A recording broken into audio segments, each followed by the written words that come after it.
Here on the OCU Athletics Update, we're talking to Delaware Resource Group Superstar Athlete of the Week, Kaitlin Pontikes, sophomore track cross-country runner from Elgin, Oklahoma. She was one of 13 student athletes selected to participate in the Red Cross NAIA Leadership Program this summer. And tell us a little bit about that program, what went into applying for it and eventually being accepted. Okay, it was an application process at first, and then I had 2 over-the-phone interviews with different members from the Red Cross. And what it is, it's a program where they pick the student athletes, and then we go to Washington, D.C. for 2 weeks this summer and go through lots of Red Cross training. And then we'll come back to school, or each go to our respective schools, and we'll start a Red Cross club. And then we'll start doing blood drives around campus and getting other students involved in the Red Cross at OCU. And so if anyone's interested, feel free to join the Red Cross Club next year, and we'll start doing blood drives. What do you hope to gain individually from being a part of this program? I think it'll give me great leadership experience, and I'll get to learn a lot about the Red Cross this summer because I'll be there for 2 weeks, and basically all day I'll just go through different training that they offer. As a student athlete, as a track cross-country runner, what events do you participate in here at OCU? I run cross-country, so that is a 5K, and then during track I usually run the 1,500 mile or the 5K. What's your major here academically at OCU? I'm a finance and economics double major. And what career goals do you have following college? I'm not 100% sure yet, but I hope to pursue some sort of finance department. If you weren't running track cross-country, was there another sport that you'd be playing? Not in college, but I played other sports in high school. I like playing basketball. Can you share something about yourself that people may not necessarily know? I became a U.S. citizen last year during freshman orientation week. Wow. Yeah. Very good. Talking to Delaware Resource Group Superstar Athlete of the Week, Kaitlin Pontikes. And coming up next on the OCU Athletics Update, we'll talk to track cross-country coach Conor Holt.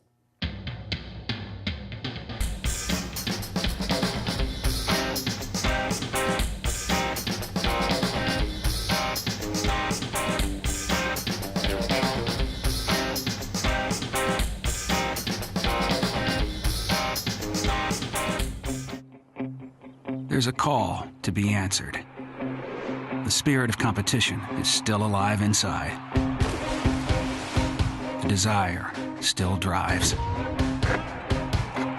The phrase student athlete has a great ring to it. Lasting friendships are ready to be made. You just want to keep playing. Game on. Learn more at NAIA.org. Here on the OCU Athletics Update, we're talking to track cross-country coach Conor Holt. The Stars tied for 7th in the NAIA Indoor Championships on March the 8th. Had 7 runners achieve All-America status. And Coach, tell us about the team's performance. Yeah, the team ran really well, just coming off a really successful cross-country season. So our goal was to just keep it going. So at our indoor season, we kind of planned our indoor season around this championship, just focused on really peaking when it mattered. And the guys ran really well.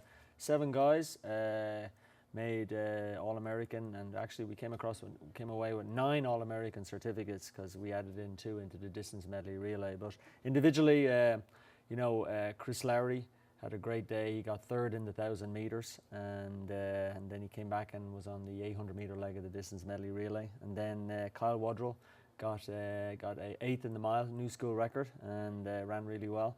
And then in the 3K, we had Dave Mumford and Shaba Matko finish 2nd and 3rd in that race. So that was a big points for us there. And then Peter Koskai was in the 5K, got 4th, made All-American, new school record.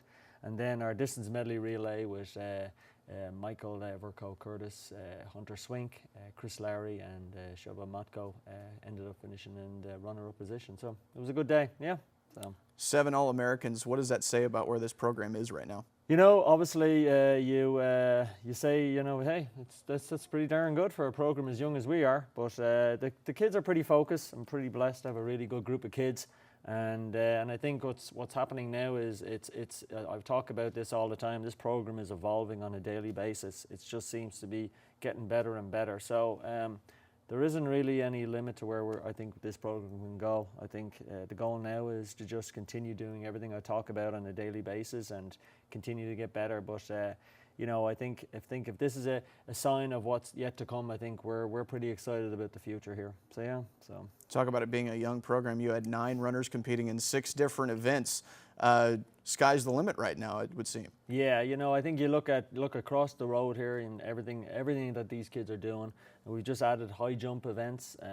We're looking at adding some long jumpers and some triple jumpers and some sprinters down the road here. So because definitely we want, you know, we've done it in cross country and we've showed that we can do it with distance events now on the track. But to really focus on winning championships on the track, I think we have to add maybe just a little bit of 1 or 2 other events. You know, you look at Indiana Tech, who won on the men's side, and Oklahoma Baptist, who won on the women's side. They have a well-balanced program.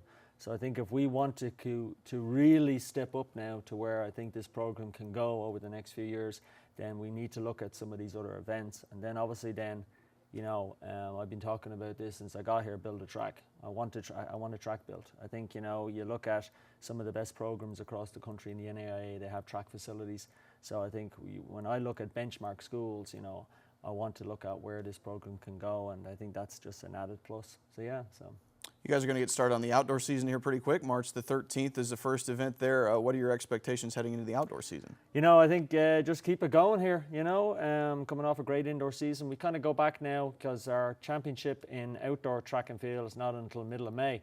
It's in Gulf Shores, Alabama. So we got a long spell here. I think it's about 70 days now to the outdoor championship. So we're just going back to what we call base endurance phase, and it's just a lot of just the slogging miles and getting out to do some longer tempos, longer interval base stuff, and just have that group then ready to go when it comes in May. But you know, you look at a group as a whole, I think, you know, some of these early meets have a great opportunity to kind of just do some things different, run them in some events that they're not used to maybe, and kind of see where it all plays out. But yeah, I'm excited. I'm excited for the future here. I'm excited for what this group can bring to the table right now, and then just keep it going. So, yeah. Who are some of the individuals that we can look for to make an impact in the outdoor season? I think everybody on the team. If you look across the roster right now, I can't name one individual. I think everyone as the team has something to contribute. You look at, you know, Kaitlin Pontikes, you just interviewed her. You know, she's a great contributor, great kid. And that's the kind of kids that I want to build this program around, and will continue to build this program around. So I think everyone, if you look at the roster online, every kid on the team has something to contribute. So yeah. All right, Coach, thanks very much. Talking to track and cross country coach Conor Holt. The outdoor season gets started pretty quick. You can follow their progress on OCUsports.com.